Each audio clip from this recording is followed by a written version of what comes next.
What's going on, fellow A-Plusters? It is your boy Adam Perez back once again with a brand new episode review as we're set to go ahead and get into the latest episode of Gotham Knights, ladies and gentlemen, on CW. Last week we did not have ourselves a brand new episode, so I was highly disappointed, unfortunately, but they were in fact back once again here this week. Only a little bit of like a 1 week hiatus, so I can handle that. I can certainly handle that, especially with the pacing that we're having so far with this show. And every episode, it just seems like has some sort of like oh shit moment at this point. I don't know how many episodes we're getting this season. I probably should actually look that up before the season finale will be here before I even know it. But I continue to really enjoy the pacing. I think they continue to move great mysteries forward. I think they continue to tell really great stories, like the recruitment speech I thought in this episode here of Lincoln trying to convince Turner, maybe manipulate him, sort of thing. I thought was actually pretty cool in regards to what was going on with the Court of Owls and progressing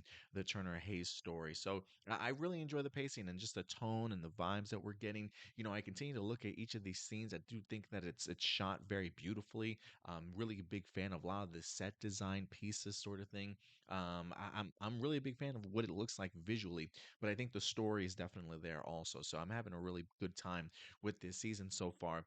But if anything, this season continues to have sort of like its oh shit moments. It's moments that get me out of the seat. And in this particular week's episode, it was probably the Lincoln March, slashing Turner's throat. I honestly did not see that coming. The idea that he was willing to do that after how much he sort of just built up Turner Hayes, right? The idea of like, hey, we want you on our team, but Lincoln clearly has no issue with just slicing your throat, sort of thing. I mean, Homeboy didn't know whether or not there was a plan B or had the Electrum with them, right? So he was willing to sacrifice Turner to go ahead and show a point. And I think that's pretty telling in regards to just who the Court of Owls certainly is, and just really who they're playing with. Like the reaction of Cullen and Dula in here this week, I thought were priceless because they didn't see it coming, and I certainly didn't either. So there definitely was a sense of panic, and the show continues to show there are stakes involved in here, right? People are in fact dying. I don't really know what the body count is so far for this season, but there are at least like three oh shit moments that I can remember off the top of my head within like 9 episodes. And I think that's some pretty good pacing in regards to really keeping people drawn in and certainly wanting to kind of come back for more, right? Like the Talon at the end of episode 1, cutting off the man's head. We didn't see it like actually happen and decapitated, but we get the idea, right? And then the idea of Turner cutting off the Talon's head, which we did in fact see in the previous episode, and then the slashing of Turner's throat in here.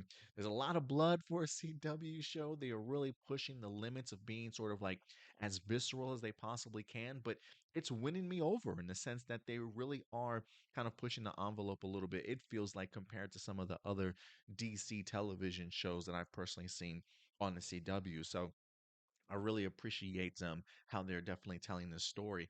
If there is a con that I have for this week's episode, it's probably I'm kind of losing track of all the love interests, you know? This is very much sort of like the CW aspect of this show that makes me sort of roll my eyes.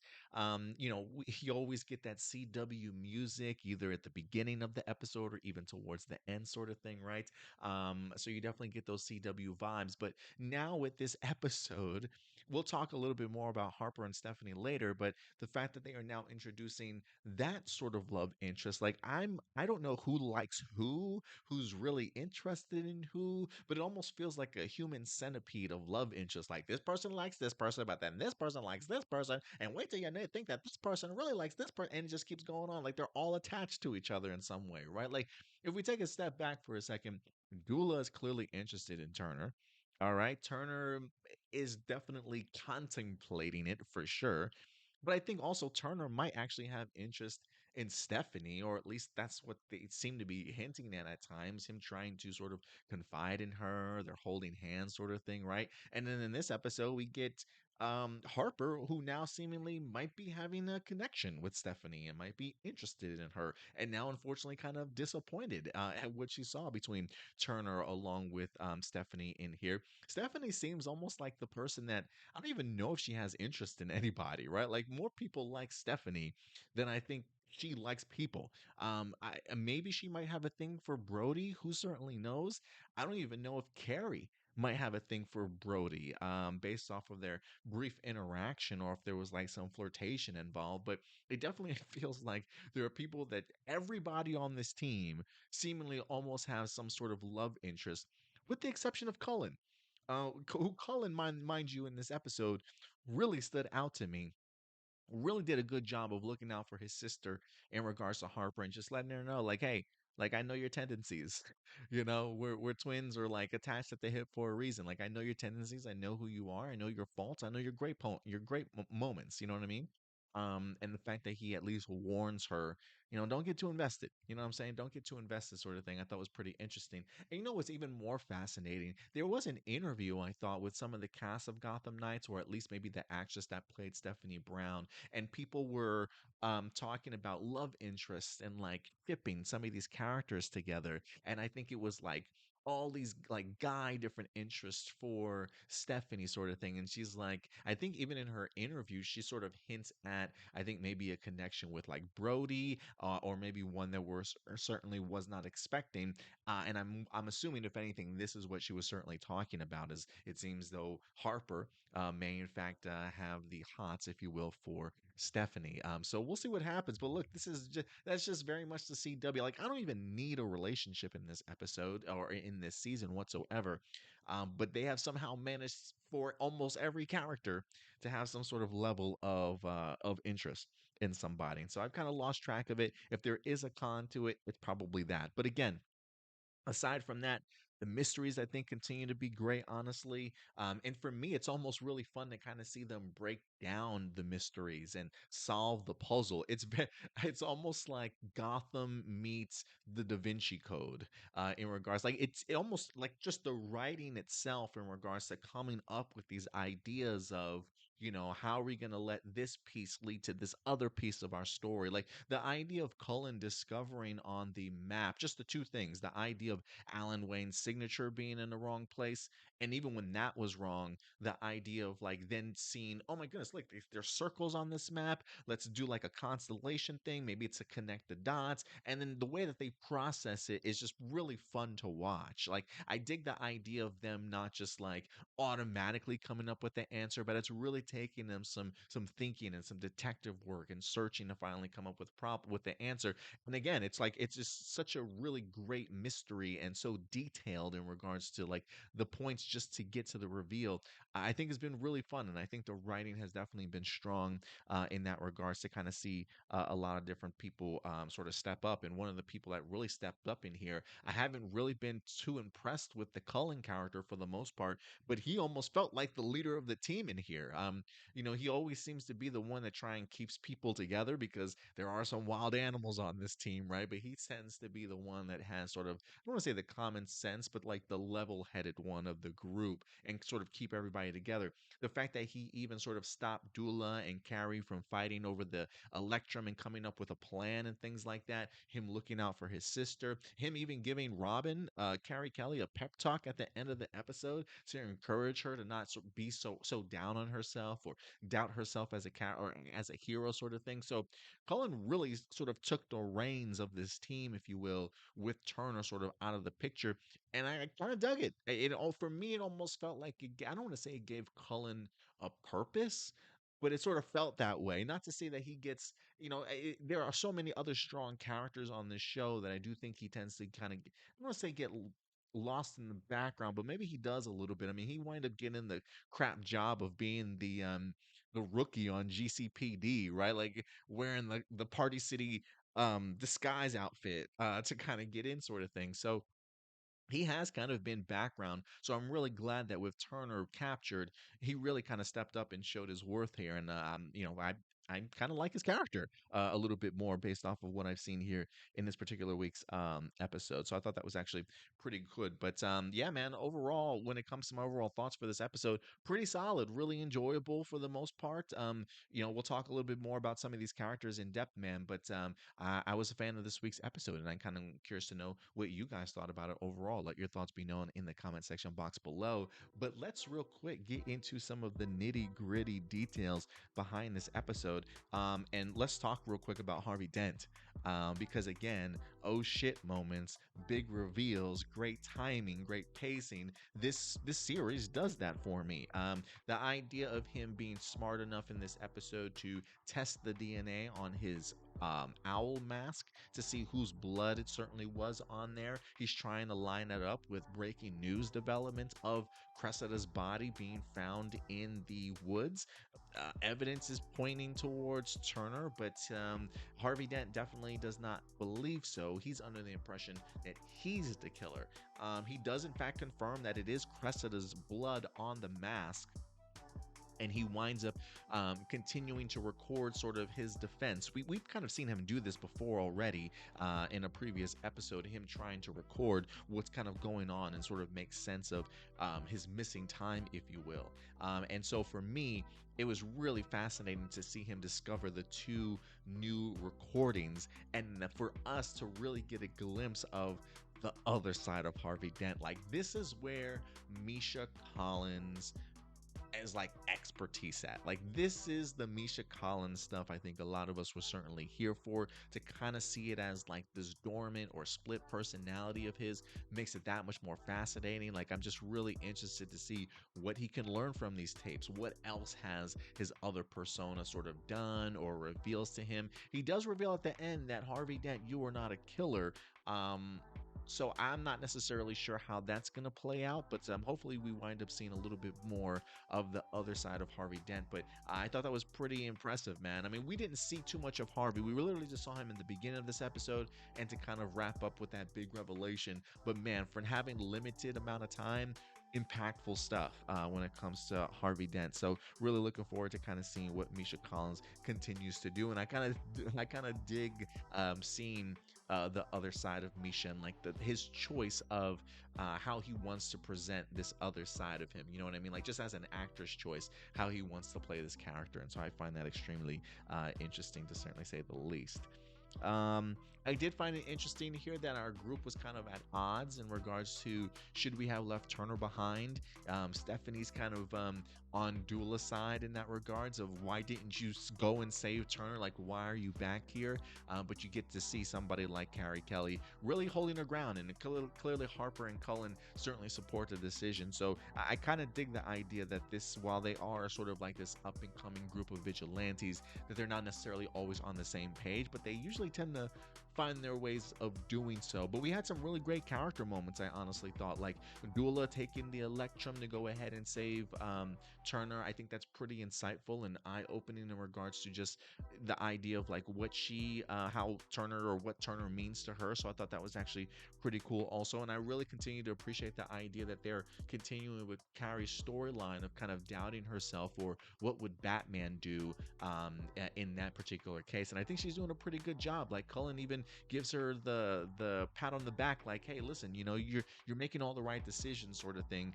She clearly doubts maybe that's not what Batman would have certainly done, but who's to say that he certainly wouldn't have, you know what I mean? So I do continue to really appreciate the character growth and development in here for certainly a lot of their characters. And we do get introduced to actually Electrum in this episode, getting to see the rock, the very limited amount of rock that there certainly is, the idea of it being indestructible as well, and unfortunately now being in the hands of the Court of Owls. So I'm really cool that they wind up bringing that element over from the comic books into sort of a live action realm. I don't know if they've ever done Electrum in live action or not. Let me know if I'm wrong, though, in the comment section box below.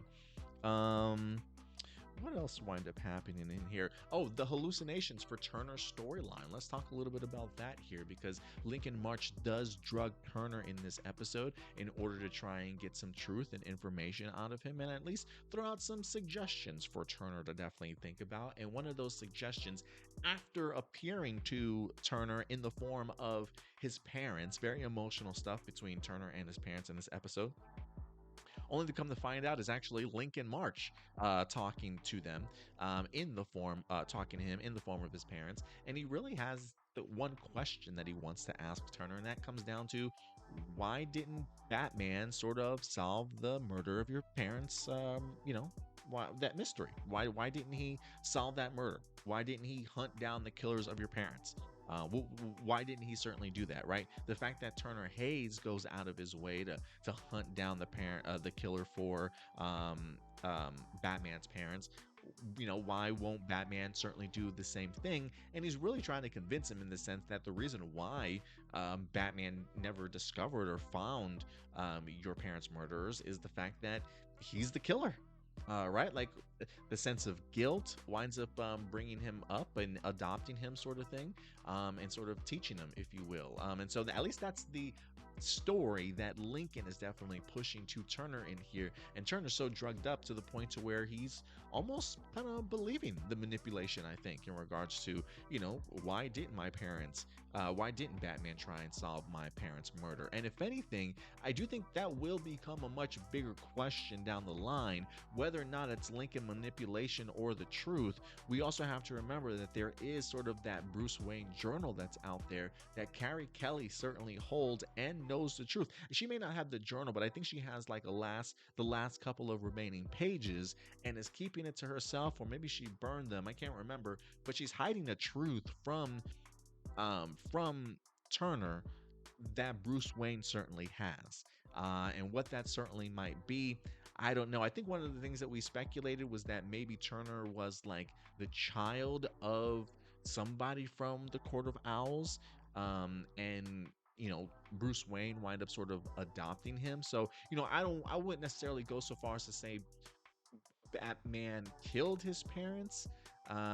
Maybe it was an accident, or if he did kill his parents, maybe they were sort of Court of the Owl members, and he didn't want him to necessarily know the truth, or the Court of Owls to certainly get their hands on him, and so he wind up sort of adopting them. You know what I mean? So there may be some truth, but maybe not like the whole truth, I think is maybe what Lincoln is trying to get at here. But Turner, all drugged up, I think is at least opening himself to answering the question. And the fact that Lincoln winds up even trying to recruit him as the new Talon was pretty fascinating to me. And if anything, the fact that Turner does not tell Stephanie what happened when she asks him, it's kind of, I don't want to say it's eye-opening, but it does make me wonder if he's even contemplating the recruitment to which is why he doesn't even want to necessarily bring it up towards anybody. Or look, he dealt with some heavy shit. He wind up seeing his family, right? Super emotional stuff. Maybe that's not something that, regardless of how close you are to Stephanie, that you're really willing to talk about. So maybe in time that'll certainly emerge, but we'll see. We'll see what the reason is as to why he didn't say anything. If anything, couple quick honorable mentions. The Vicky Vale name drop I thought was actually pretty cool. Look, I know Vicky Vale is in different iterations of Batman. I was gonna say, are we in the Bruce Wayne world, the Michael Keaton world of Batman in this one? Who knows? But I did appreciate the Vicky Vale name drop. And listen, the Harper and Steph stuff, I don't want to say I definitely didn't see it coming a mile away. I just thought if anything they would become like BFFs, right? And all of a sudden like just be like best girlfriends with each other and hang out all the time and finish each other's sentences. They literally are finishing each other's sentences in here, but it is kind of cool to kind of see them go from clashing to actually enjoying each other's company. And like with these two geniuses combined, I mean, they can literally solve anything. So I'm really a big fan of seeing those two in regards to how they work together. But again, I don't necessarily know if I need all these love interests, or at least everything teased. You know what I'm saying? Because it's not even a love triangle anymore. It's like a love octagon, a love hexagon sort of thing, right? And like people are just gonna get hurt, and it's gonna be that sort of sappy drama. And I just want a good story. You know what I'm saying? So, but outside of that, as two characters, enjoying each other's company.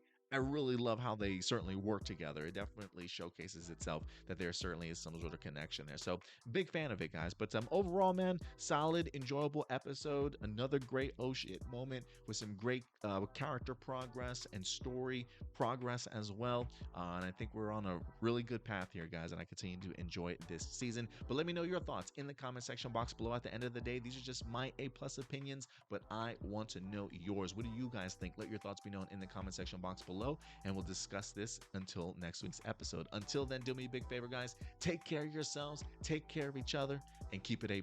I'll talk to you later. Bye.